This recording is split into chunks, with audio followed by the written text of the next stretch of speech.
सो आप सबको जय यीशु की। एक बार फिर से हम उस जगह पे जहाँ पे आके हम परमेश्वर के वचन से कुछ बातों को सीखते और समझते हैं।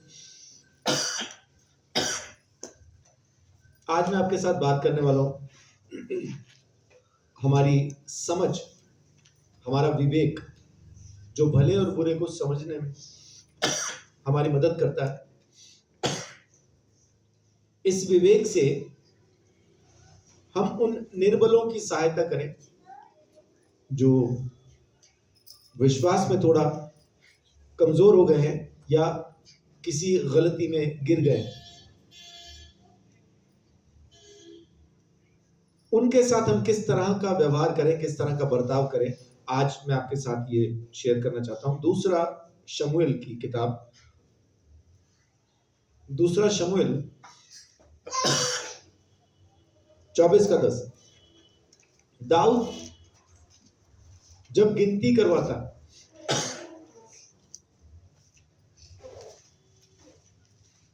जनगणना जब उसने करवाई, तब उसको रोका गया। परमेश्वर के दासों ने जाके उसको कहा मत कर, ये गिनती ना कर। परमेश्वर ने लोग दिए हैं, परमेश्वर बढ़ाएगा, तो उसकी टेंशन ना ले। लेकिन ये जानना चाहता था कि हैं कितने, युद्ध के लिए कितने हैं, जो युद्ध में अभी नहीं जा पाएंगे वो कितने हैं, उसके बाद युद्ध के लिए जो तैयार हो रहे हैं वो कितने हैं। ऐसा ये जानना चाहता था, लेकिन वो परमेश्वर की मर्जी नहीं थी। उसके बाद देखिए क्या हुआ, 24:10। प्रजा की गणना कराने के बाद दाऊद का मन व्याकुल हुआ। अतः दाऊद ने यहोवा से कहा, यह काम जो मैंने किया वह महापाप है। तो अब हे यहोवा, अपने दास का अधर्म दूर कर, क्योंकि मुझसे बड़ी मूर्खता हुई है। अब उसका विवेक उसको क्या कह रहा है कि ये काम तूने गलत किया, ये काम तूने गलत किया। ये हम अपने बारे में तो ऐसा हमें जांचना ही चाहिए कि मैं क्या कर रहा हूं, क्या नहीं कर रहा हूं, क्या चीज सही है, क्या चीज गलत है। ये अपने बारे में तो हमको जरूर जांचना चाहिए। लेकिन अपनी दिक्कत क्या है कि हम खुद के बारे में नहीं, हम दूसरों के बारे में ही जांचते रहते हैं, दूसरों को ही परखते रहते हैं। उसने क्या किया, वो सही है, वो गलत है, बस हम इसी में लगे रहते हैं। यहां पे समझने और सीखने वाली बात यह है कि अगर हमें पता चले किसी के बारे में कि वो अपनी जिंदगी के किसी क्षेत्र के अंदर वो गलत है, तो अपना फर्ज बनता है कि उसको संभाले, मजबूत करें, उसको गिरने ना दें। उसका मजाक उड़ाने के लिए नहीं, उसकी हंसी, उसकी ठिठोली करने के लिए नहीं, रोमियो 14 है, बल्कि उसको संभालने के लिए, उसको वापस उस जगह पे खड़ा करने के लिए, ताकि वो गिरे ना, डोले ना, वापस से फिर खड़ा हो। रोमियो 14:1-4 तक। जो विश्वास में निर्बल हैं, उसे अपनी संगति में ले लो, परंतु उनकी शंकाओं पर विवाद करने के लिए नहीं। एक को विश्वास है कि सब कुछ खाना उचित है, परंतु जो विश्वास में निर्बल है वह साग पात ही खाता है। खाने वाला ना खाने वाले को तुच्छ न जाने, और ना खाने वाला खाने वाले को दोष न लगाए, क्योंकि परमेश्वर ने उसे ग्रहण किया है। तू कौन है जो दूसरे के सेवक पर दोष लगाता है? उसका स्थिर रहना या गिर जाना उसके स्वामी से ही संबंध रखता है, वरन वह स्थिर ही कर दिया जाएगा, क्योंकि प्रभु उसे स्थिर रख सकता है। आमीन। यहाँ पे उदाहरण लेके पौलुस बात करता है, खाने का उदाहरण लेके। जो निर्बल है उसको अपनी संगति में ले लो, मजाक उड़ाने के लिए नहीं, मजबूत करने के लिए। एक का मानना है कि हाँ ये चीज ठीक है, खाने के लिए अच्छी है। दूसरे का मानना है कि नहीं, ये चीज खाने के लिए अच्छी नहीं। अब आप इसको इस तरह से समझें, जिस इलाके से पौलुस आता है, जो अरब का इलाका है, जो मिडिल ईस्ट है, उसके आसपास जितने भी देश हैं, वहां सब जगह पे मांस खाया जाता है। वहां पे शाकाहारी कोई नहीं। लेकिन पौलुस ऐसे इलाके में भी पहुंचा जहां पे मांसाहारी भी थे और शाकाहारी भी थे। जैसे हिंदुस्तान में अगर आ जाए तो वहां पे वो कह रहा है कि एक दूसरे को छोटा नहीं समझो, निर्बल समझ के, दुर्बल समझ के सहायता करो एक दूसरे की। अब यहां तो उदाहरण खाने का है, लेकिन मैं आपके साथ जो बात कर रहा हूं वो ये कि अगर कोई किसी गलती में, किसी पाप में, किसी बुरी संगति, बुरी आदत के अंदर कोई है, तो उसका मजाक उड़ाने के लिए नहीं, उसको वापस फिर से परमेश्वर में खड़ा करने के लिए उसको अपने साथ लीजिए। एक बार आप उसकी सहायता कर देंगे, आप उसका मजाक उड़ाओ जिंदगी भर, वो आपको कुछ भी नहीं समझेगा। क्योंकि मेरे जैसे मजाक उड़ाने वाले उसके आसपास पहले ही बहुत है, एक और बढ़ गया तो क्या फर्क पड़ता है। लेकिन अगर आपने एक बार उसकी मदद करके उसको उस परेशानी से बाहर निकाल लिया, एक बार आपने उसको वापस परमेश्वर में खड़ा कर दिया, वो जिंदगी भर आपको याद रखेगा, आपका एहसान कभी नहीं भूलेगा। धक्का देने वाले तो बहुत हैं, मजाक उड़ाने वाली तो दुनिया है। हाथ पकड़ के वापस खड़ा करने वाला कौन है? अगर उसको कोई नहीं मिल रहा है तो कम से कम आप बन सकते हैं, एक आप बन सकते हैं। यीशु मसीह जमीन पे आया, अगर उसको भी मजाक ही उड़ाना होता पापियों का, वो तो हर किसी के मुंह पे हंस रहा होता, फिर वो तो हर किसी के मुंह पे हंस रहा होता, हर किसी की बातें चौक में, चौराहे में, पूरे शहर में, पूरी दुनिया के अंदर कह रहा होता, क्योंकि वो सच कह रहा होता। यीशु मसीह के सिवाय कौन जमीन पे ऐसा पैदा हुआ जो मनुष्य के मन को जानता था? यीशु मसीह जिन लोगों में बैठा होता था, वो मन में क्या सोच रहे हैं यीशु मसीह को वो भी पता होता था। तूने मन में ऐसा क्यों सोचा, सीधा कह देता। तो अगर हम यीशु मसीह के चेले हैं तो अपने को भी यीशु मसीह के जैसा चुप रहना और लोगों की बुराई की तरफ आंखें बंद रखना जरूरी है। लेकिन हमारी आंखें खुली ही बुराई की तरफ है, हमारा मुंह खुलता ही बुराई के लिए। हम दूसरे को संभालने के लिए नहीं, दूसरे को धक्का मार के खत्म करने का काम करते हैं। ये दुनिया कर रही है। मैं अगर गलत जगह पे हूं, बुरी आदत में हूं, तो मुझ पे हंसने वाले तो करोड़ों हैं। एक और भी बढ़ जाए तो मुझे क्या फर्क पड़ता है। लेकिन उन करोड़ों की भीड़ में से सिर्फ एक अगर कोई ऐसा निकल के आए जो मेरा हाथ पकड़ के और तब तक ना छोड़े, तब तक थामे रहे जब तक वो मुझे वहां से पूरी शांति के साथ, पूरे आराम के साथ बाहर निकाल नहीं लेता। एक बार कोई मुझे इस तरह से, उस परेशानी से, मेरी हर एक समस्या से कोई मुझे इस तरह प्रेम के साथ पकड़ के शांति में, तसल्ली में ले आए, मैं जिंदगी भर उसका हाथ नहीं छोड़ूंगा, जिंदगी भर उसे थामे रहूंगा, जिंदगी भर उसका आदर करूंगा, सम्मान करूंगा। उसकी पीठ पीछे भी अगर कोई उसके खिलाफ कुछ बोलता होगा तो नहीं सुनूंगा। ऐसा क्यों? क्योंकि उसने मेरी दुर्बलता में मेरी सहायता की। दुर्बलता में गालियां देने वाले, भला बुरा कहने वाले, धक्का मार के फिर से नाले में गिराने वाले बहुत मिलेंगे आपको।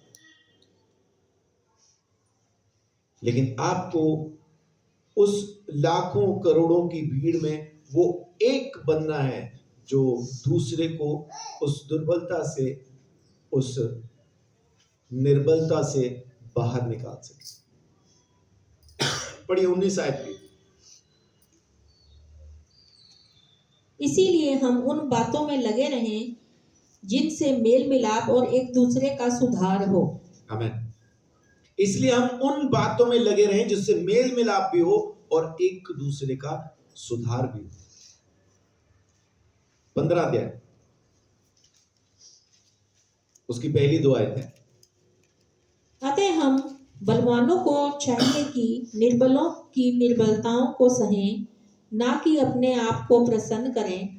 हम में से हर एक अपने पड़ोसी को अपनी भलाई के लिए प्रसन्न करे कि उसकी उन्नति हो। आमीन। हम जो बलवान हैं, हम जो किसी भी बुरी आदत में, किसी भी गलत संगति में, किसी भी ऐसी गलत चीज में नहीं है, हम जो बलवान हैं, जो सिर्फ यीशु मसीह में हैं, तो निर्बलों को ले लो। इसलिए उनके बारे में जानने के बाद खुद को प्रसन्न करना नहीं है।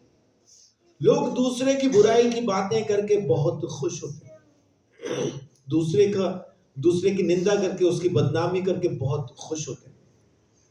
वो लिखा है, बाइबल में लिखा है कि खुद को प्रसन्न करने के लिए नहीं, बल्कि पड़ोसी को प्रसन्न करने के लिए। अब भला पड़ोसी कौन है? हमारा पड़ोसी कौन है? यीशु मसीह को पूछा किसी ने आके कि हमारा पड़ोसी कौन है, तो यीशु मसीह ने वहां पे एक दृष्टांत बताया। वो दृष्टांत क्या था? सामरी का। एक सामरी इंसान का दृष्टांत बताया। पूछने वाले फरीसी हैं, शास्त्री हैं, और उसने कहा याजक वहां से गुजरा तो कतरा के निकल गया, लेवी निकला तो कतरा के निकल गया, लेकिन जब सामरी आया, उसने उसके जख्मों को दाखरस से धोया, उस पे उसने मलहम लगाई, तेल लगाया, उसको पट्टी बांधी, अपनी सवारी पे बैठा के उसको सराय में ले गया, 2 दिन उसके साथ ठहरा, और फिर जब जाने लगा तो सराय के मालिक को फिर पैसा देके गया। वापस कब आया कब नहीं आया नहीं मालूम। दोबारा उस सामरी से इस इंसान की कभी मुलाकात हुई कि नहीं हुई नहीं मालूम, क्योंकि ये तो दृष्टांत है ना। लेकिन यीशु मसीह ने क्या कहा कि भला पड़ोसी कौन है फिर? अब जो सुन रहे थे वो ये ना कह पाए कि सामरी, क्योंकि सामरियों को इतना नीच, गंदा, गलीज जानते थे कि सामरी कह भी ना पाए। वो सिर्फ इतना ही कहा, वो जिसने मदद की। यीशु मसीह को एक तरह से गाली देते थे, ये तो सामरी है। तो हमारा पड़ोसी कौन? जिसको प्रसन्न करना है, वही नीच, गलीज, तुच्छ, गिरा हुआ, जिसके नाम की हम गाली दिया करते हैं, उसको प्रसन्न करना। खुद को प्रसन्न नहीं करना दूसरों की बदनामी करके। वो जो पाप में गिरा हुआ है, वो जो कीचड़ के अंदर धंसा हुआ है, उसको प्रसन्न करना है, वहां से निकाल के उसकी सहायता करके उसकी उन्नति हो सके, इसके लिए हमें उसकी सहायता करनी। एक बार फिर से 15 की दोनों आयतें पढ़ दीजिए। अतः हम बलवानों को चाहिए कि निर्बलों की निर्बलताओं को सहें, निर्बलों की निर्बलता को सह लें, ना कि अपने आप को प्रसन्न करें। जी, उनकी निर्बलता को सह लें। उसको हमें वहां से निकालना है। उसकी निर्बलता जानने के बाद खुद को खुश ना करें, उसकी निर्बलताओं पे हंसी ठिठोली मजाक, उसकी बदनामी निंदा ना करें। हम में से हर एक अपने पड़ोसी को उसकी भलाई के लिए प्रसन्न करे जी, पड़ोसी को उसकी भलाई के लिए प्रसन्न करे कि उसकी उन्नति हो, वो बढ़ सके, तरक्की कर सके। टांग पकड़ के खींचना नहीं, वापस दोबारा उसको कीचड़ में धकेलना नहीं। वो गलती में तो है ही है, उसको भी पता है कि मैं कहां हूं, और उसका मजाक उड़ाने वाली लाखों करोड़ों की भीड़ पहले से है। हम भी अगर उस भीड़ का हिस्सा हैं तो बस उसे भीड़ दिखाई दे रही, हम नहीं दिखाई दे रहे। फिर हम कहें देखो हमारा इसके साथ कैसा रिश्ता है, लेकिन हमें देखता ही नहीं। उसको भीड़ दिखाई दे रही है। आप भीड़ का हिस्सा हैं। भीड़ से किसी को लगाव नहीं होता। लगाव होता है उससे जो एक बिल्कुल आपके साथ आपको थामे खड़ा है। वो दिखाई देगा आपको, वो दिखाई देगा, भीड़ नहीं दिखाई देगी। कभी कभी तो पूरा परिवार भीड़ का हिस्सा होता है, सारा खानदान भीड़ का हिस्सा होता है। उस टाइम पे बाहर से कोई एक सामने आता है, फिर वो भीड़ फिर दोनों के खिलाफ हो जाती है। एक तो पहले ही पाप में था, ऊपर से ये भी आ गया, पाप डबल हो गया, भीड़ अब दोनों को घेर ले। आपके साथ भी ऐसा ही होगा। जब आप दूसरों की मदद करेंगे, दूसरों की सहायता करेंगे, उसको वहां से निकालने की कोशिश करेंगे, लोग आप पे भी उंगलियां उठाएंगे, यीशु मसीह पे भी उठाएंगे। लेकिन अगर भीड़ अपना स्वभाव नहीं छोड़ रही है तो हम अपना स्वभाव कैसे छोड़ सकते? हमें निकालना है दुर्बलों को, निर्बलों को वहां से। निकालेगा कौन? जो खुद बलवान है, जो खुद भी निर्बल है, जो खुद भी कमजोर है, वो दूसरे को निकाल नहीं सकता। अंधा अंधे को रास्ता दिखा नहीं सकता। एक फिल्म जिसमें कादर खान बहरा होता है, अनुपम खेर अंधा होता है। एक अंधा सड़क के किनारे आवाज दे रहा होता है, भाई इस अंधे को सड़क पार करा दो। अनुपम खेर उससे पास से गुजर रहा होता है, उसको आवाज सुनाई देती है क्योंकि खुद भी अंधा ही है। तो उसको ढूंढता, कहाँ है तू? तो उसका हाथ मिलता है, उसको अपने कंधे पे उसका हाथ रखता है, आ मेरे साथ आ।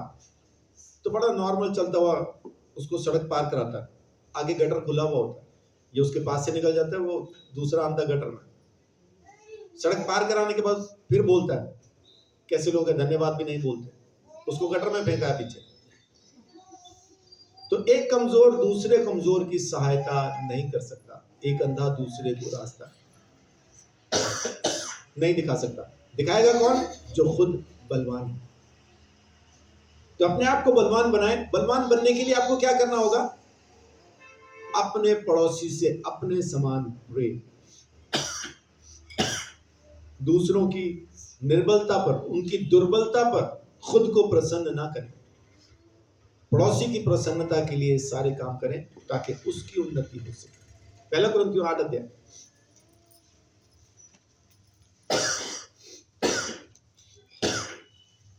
कभी कभी हम जो बलवान हैं,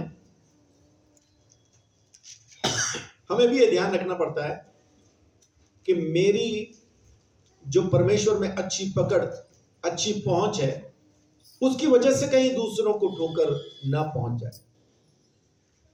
कभी कभी लोग अपनी धार्मिकता की वजह से दूसरों को ठोकर पहुंचा देते हैं। स्वयं की धार्मिकता दूसरों के लिए रास्ते का पत्थर बन जाती है। अपने आप को उसके सामने प्रकट करना शुरू करते हैं कि मैं तुझसे कितना भला हूं। वो उसको भी मालूम है, अलग से रिपोर्ट देने की जरूरत नहीं। लेकिन अपनी धार्मिकता उस पर प्रकट करने के बाद, उसके बाद फिर उसको दिखाना शुरू करेंगे, उसको देख, उसको देख, वो भी तो है, वो भी प्रभु का दास है, वो भी प्रभु की दासी है, वो भी विश्वास में, वो भी है, तेरे जैसा तो कोई भी नहीं। कभी कभी हमारी अपनी मजबूती, हमारा बलवान होना भी दूसरों के लिए ठोकर का कारण बन सकता है। पौलुस यहाँ पे एक उदाहरण दे रहा है, 9 से लेकर 13 तक देखो। पहले कुरिन्थियों 8 अध्याय 9 से 13। परंतु सावधान, ऐसा न हो कि तुम्हारी यह स्वतंत्रता कहीं निर्बलों के लिए ठोकर का कारण हो जाए। क्योंकि यदि कोई तुच्छ ज्ञानी को मूर्ति के मंदिर में भोजन करते देखे और वह निर्बल जन हो, तो क्या उसके विवेक को मूर्ति के सामने बलि की हुई वस्तुएं खाने का साहस न हो जाएगा? इसी रीति से तेरे ज्ञान के कारण वह निर्बल भाई जिसके लिए मसीह मरा नष्ट हो जाएगा। जी, यहां पे उदाहरण लिया पौलुस ने,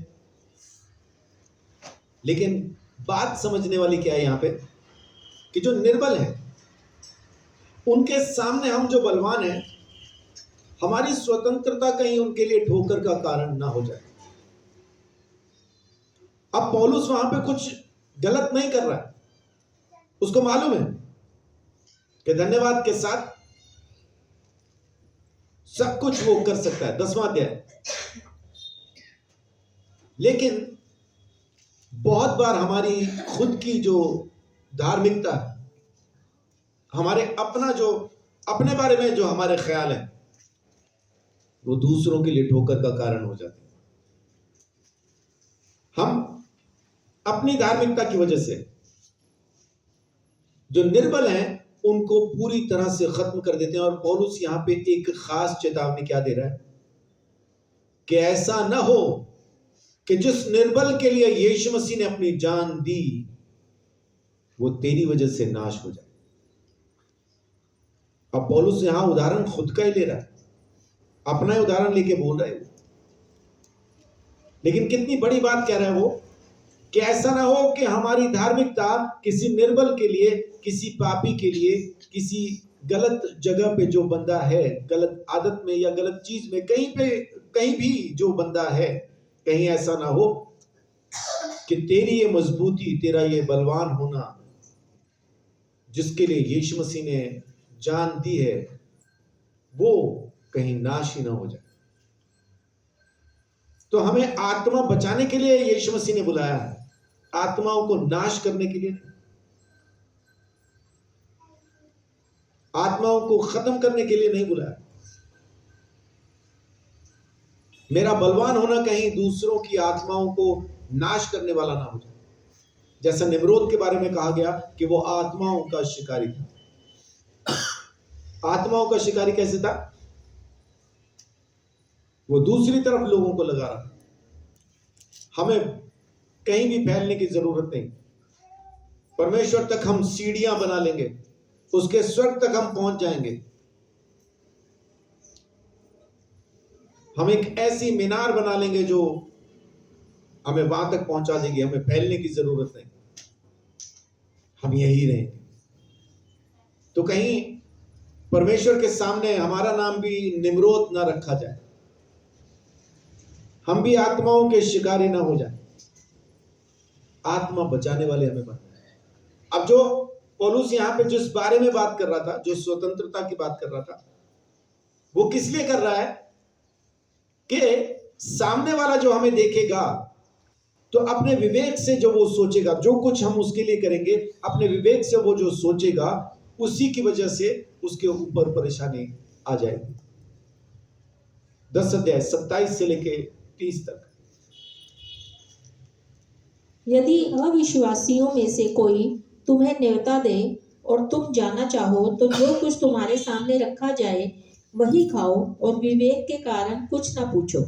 परंतु यदि कोई तुमसे कहे यह तो मूर्ति को बलि की हुई वस्तु है, तो उसे बताने वाले के कारण और विवेक के कारण ना खाओ।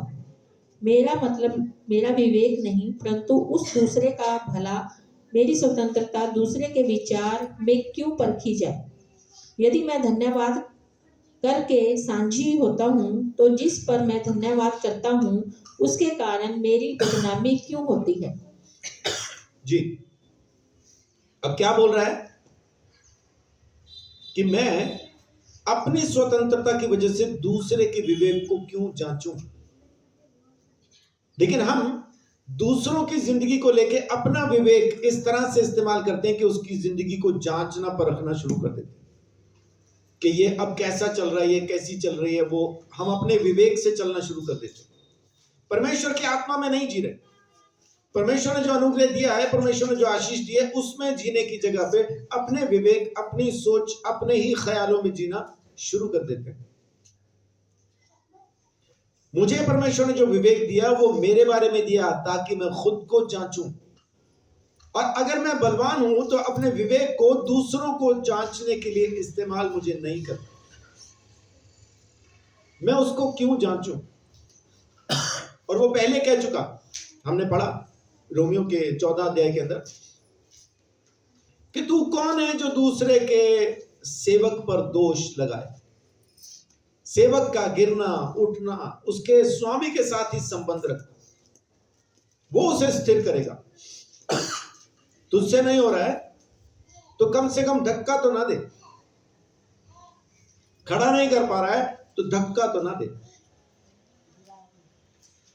लेकिन हम खड़ा नहीं कर पाते हैं तो जोर से धक्का दे देते हैं, ले जा और अच्छे से मार। हम अगर उसकी मदद नहीं कर पा रहे हैं तो कम से कम हम उसको नाश तो ना करें। और नाश करने का अपने पास एक ही औजार, एक ही हथियार, शरीर के अंदर एक ही अंग है, और उसको कहते हैं जुबान। हमारी जबान। जबान बदल के देखो, जबान बदल के देखो। हालात बदल जाएंगे। हम जबान नहीं बदलते, लेकिन कोशिश करते हैं कि हालात बदलें। हालात नहीं बदलेंगे जब तक जबान नहीं बदले। अब जैसे आज अपने चर्च में जो एक गवाही आई समीर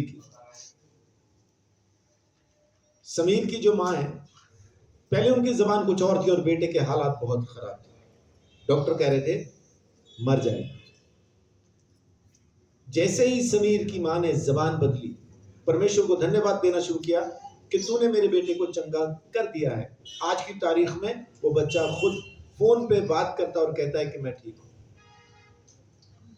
दोनों किडनियां फेल जिस बच्चे की, परमेश्वर ने उसको आईसीयू से निकाल के बाहर खड़ा कर दिया।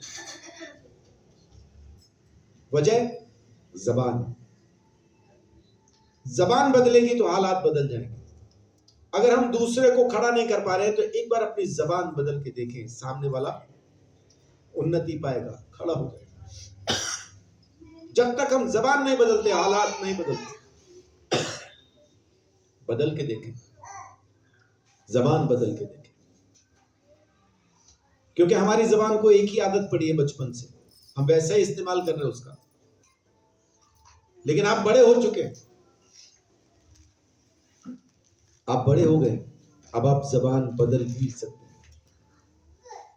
जब हम छोटे थे, मेरी बड़ी बेटी जब वो छोटी थी, उसको मिठाई में एक ही चीज बड़ी पसंद आती थी, लेकिन वो कह नहीं पाती थी, है ना। छोटा भीम देखती थी और उसको पसंद आता था अड्डू।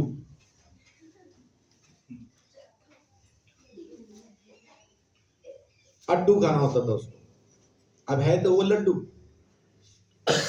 लेकिन उस टाइम पे लड्डू नहीं कह पाती थी। तो जैसे ही उसके सामने डिब्बा खुलता था तो एकदम से पूरा आनंद और खुशी के साथ अड्डू। लेकिन अब बड़ी हो गई है, अब जबान बदल गई, अब अड्डू नहीं कहती, अब लड्डू कहती है। और जबान के साथ साथ अब टेस्ट भी बदल गया है, अब उसको लड्डू पहले के जैसा पसंद नहीं है। तो आप ये नहीं कह सकते कि जी हम तो शुरू से, बचपन से हमारे घर में तो ऐसा ही बात होती आई है, तो हम ऐसा ही बात करते रहेंगे। वैसा किसी किताब में नहीं लिखा। आप चाहें तो जबान बदल सकते हैं, क्योंकि ये वचन में लिखा है, इसलिए आप जरूर बदल सकते हैं। इब्रानियों 5 अध्याय। दूसरे की उन्नति, दूसरे की तरक्की के लिए जरूर हमें बहुत कुछ करना है। आज की तारीख में परमेश्वर ने हमें एक याजक के तौर पे खड़ा किया। लोगों के बीच में हम एक प्रचारक के तौर पे हैं।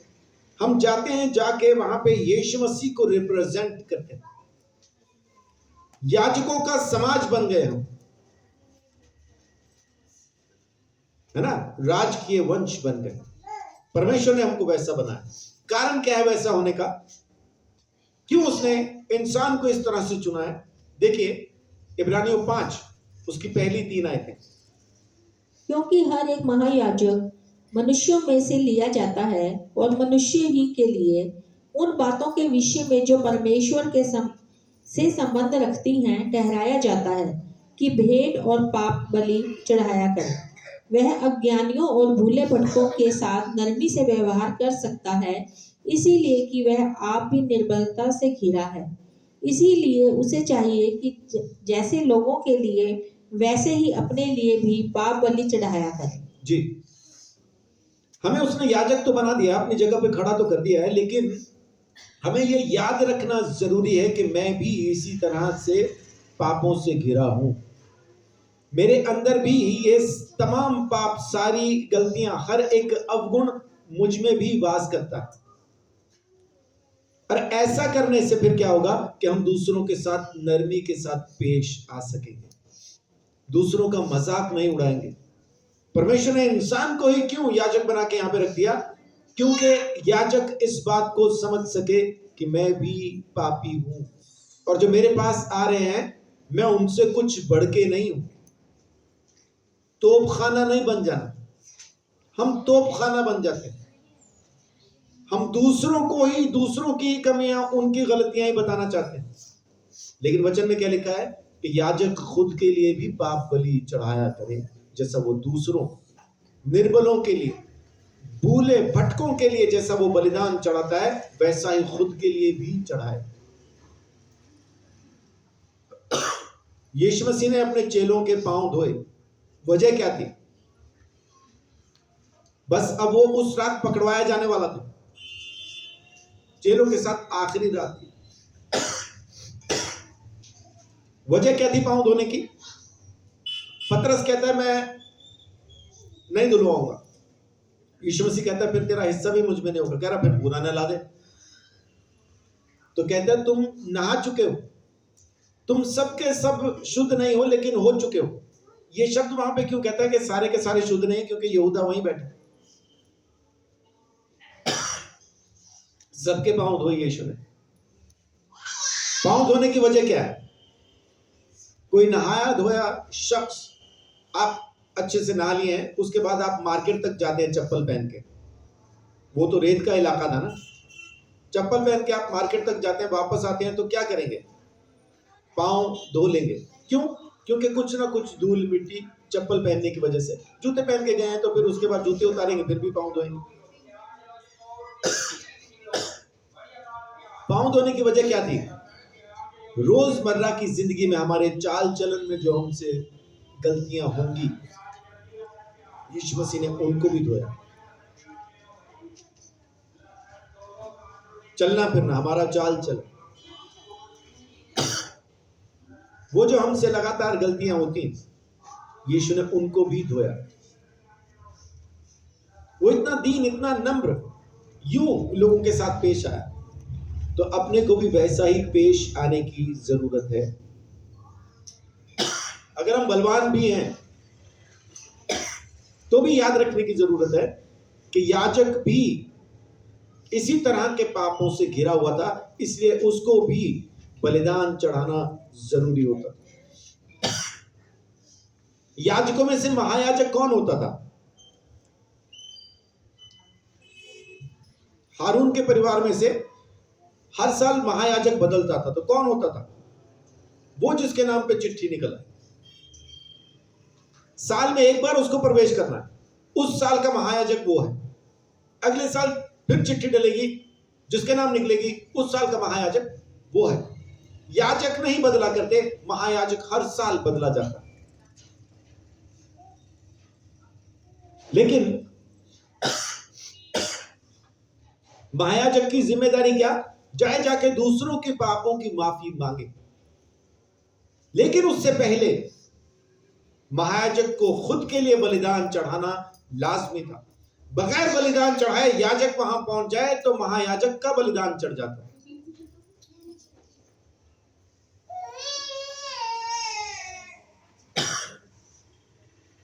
इसलिए बहुत जरूरी है कि हम भी वैसा ही खुद को समझें।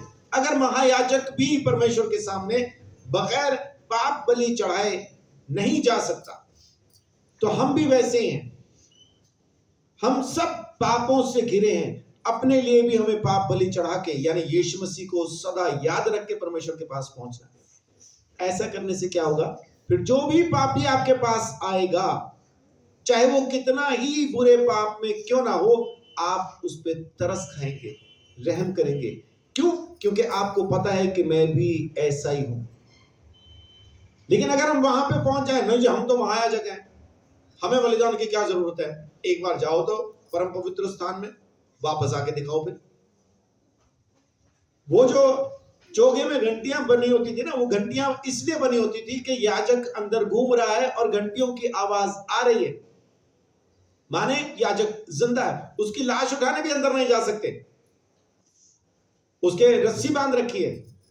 घंटियां बज रही हैं तो याजक जिंदा है, घंटियां बंद हुई तो समझो याजक की घंटी बज गई।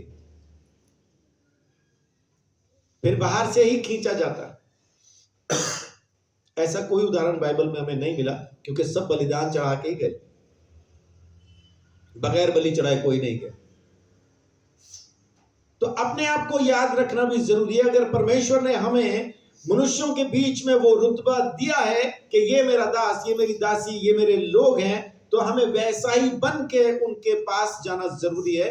उनके दुर्बलताओं का मजाक उड़ाने के लिए नहीं, उनको उनकी दुर्बलताओं से निकालने के लिए।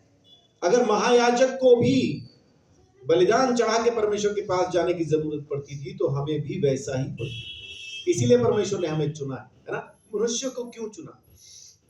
यहां पे लिखा है कारण, इसलिए चुना ताकि वो दुर्बलों को, निर्बलों को सह सके, उनकी समझ सके। क्यों? क्योंकि मैं भी ऐसा ही हूं, वैसा उसको समझ में आता है। आखिरी बात कहता हूं, लूका 22:31 और 32। यीशु मसीह अपने चेलों के साथ है। यीशु चेलों के साथ है। शैतान ने मांग लिया उसके चेलों को ताकि गेहूं की तरह फटक दे। पढ़िए 22 का 31-32। शिमोन, हे शिमोन, देख शैतान ने तुम लोगों को मांग लिया है कि गेहूं के समान फटके, परंतु मैंने तेरे लिए विनती की कि तेरा विश्वास जाता न रहे, और जब तू फिरे तो अपने भाइयों को स्थिर करना। आमीन। अब यहां पे यीशु मसीह ये नहीं कह रहा कि मैंने तेरे लिए विनती की कि तेरे को फटक ही ना पाए, तेरे को छू ना पाए। क्या ये विनती यीशु मसीह नहीं कर सकता था कि मैंने विनती की है शैतान तुझे टच भी ना करने पाए? नहीं कर सकता था क्या? ये विनती कर सकता था। लेकिन ये विनती करने की जगह पे यीशु मसीह ने क्या विनती की कि शैतान तुझे फटकेगा तो, पर तेरा विश्वास जाता ना रहे। मैंने ये विनती की। किसके लिए की उसने ये विनती? पतरस के लिए। और बाकी 11 के बारे में क्या ख्याल है? उनका विश्वास बना रहा या खत्म हुआ? इस वचन के हिसाब से अगर हम देखें तो सिर्फ पतरस का विश्वास बना रहे, उसके लिए मुर्गे की बांग का एक चिन्ह रख दिया यीशु ने। आज रात ही होगा, तू 3 बार मेरा इनकार करेगा, उसके बाद मुर्गा बांग देगा। और जैसे मुर्गे ने बांग दी, पतरस विश्वास में वापस आ गया। लेकिन 11 का मजाक उड़ाने के लिए नहीं, 11 का मजाक उड़ाने के लिए वापस नहीं आया। यीशु मसीह ने क्या कहा? जब तू विश्वास में लौटे तो भाइयों को भी स्थिर करना। हम पतरस की जगह तो बैठे हैं, पतरस की गद्दी पे तो आ बैठे, प्रचार करना तो शुरू कर दिया, लेकिन भाइयों को स्थिर करना कभी हमने शुरू नहीं किया। भाइयों को गिराना सीखा हमने। जो निर्बल है, दुर्बल है, उनको और धक्का मार के खत्म करना सीखा। दुर्बल को, निर्बल को वापस विश्वास में स्थिर करना नहीं सीखा। और पतरस ने कब शुरू किया भाइयों को वापस खड़ा करना? जब पवित्र आत्मा उस पे आ उतरा तब। नहीं तो पहले तक तो वो चेलों को यही कहता रहा, अपने साथियों को यही कहता रहा, चलो वो तो गया ना, अब चलो हम भी मच्छी पकड़ने चले। यीशु मसीह को आखिर उसे ऐसा पूछना पड़ा। यीशु मसीह ने पूछा, क्या तुम उससे प्रेम करते? 3 बार पूछा। तीसरी बार में तो मतलब वो शर्मिंदा सा ही हो गया, तुझे पता तो है। पहले तो कहता रहा हाँ करता, तीसरी बार में वही था, प्रभु तुझे पता तो है। लेकिन जैसे पवित्र आत्मा उतरा, उसके बाद वो इस मजबूती के साथ विश्वास में खड़ा हुआ कि उसी दिन 3000 के लगभग लोगों को प्रभु में ले आया, और अपने साथ जितने भी भाई उसके साथ थे उन सबको ऐसा मजबूत करके उसने खड़ा कर दिया कि सब अपनी जान तक दे के चले गए। यीशु मसीह को किसी ने नहीं छोड़ा। पतरस को वो कभी भुला नहीं पाए होंगे। क्यों? क्योंकि वही एक था यीशु मसीह के जाने के बाद जिसने उन सबको वापस खड़ा किया। आप भी अपने इलाके का वो एक पतरस बन सकते हैं जो दूसरों को मजबूत करे, दूसरों को खड़ा करे। यहूदा इस्करियोती की जरूरत नहीं, यहूदा इस्करियोती बनने की भी जरूरत नहीं। जब हम किसी को नाश करते हैं तो यीशु मसीह को बेच देते हैं। जब हम किसी की बदनामी करते हैं तो यीशु मसीह को बेच देते हैं। जब किसी को हम खत्म करने की कोशिश करते हैं, यीशु मसीह को बेच देते। बाइबल के अंदर उस नाश करने वाले को, वो बदनामी करने वाले को उस दुर्बलता के अंदर, निर्बलता के अंदर और फंसा देने वाले को विनाश का पुत्र कहा गया। लेकिन परमेश्वर हमें अपनी संतान कह के पुकारना चाहता है, परमेश्वर की संतान कहना चाहता है। तो अपने को वैसा ही बनने की जरूरत है। दूसरों की सहायता करें, दूसरों को खड़ा करें। वो खत्म तो ऑलरेडी है। जो किसी गलती में है, किसी बुरी लत में, किसी ऐसी जगह पे है जहां से वो नहीं निकल पा रहा है, तो वो ऑलरेडी खत्म है। आपकी खास जरूरत नहीं उसको। लेकिन अगर आप उसको बचाने के लिए जा रहे हैं, तो मैं आपको बताना चाहता हूं, आज उसको सिर्फ और सिर्फ आपकी ही जरूरत है। उसका मजाक उड़ाने के लिए नहीं, उसे और धक्का मारने के लिए नहीं, बल्कि वहां से निकालने के लिए, वापस खड़ा करने।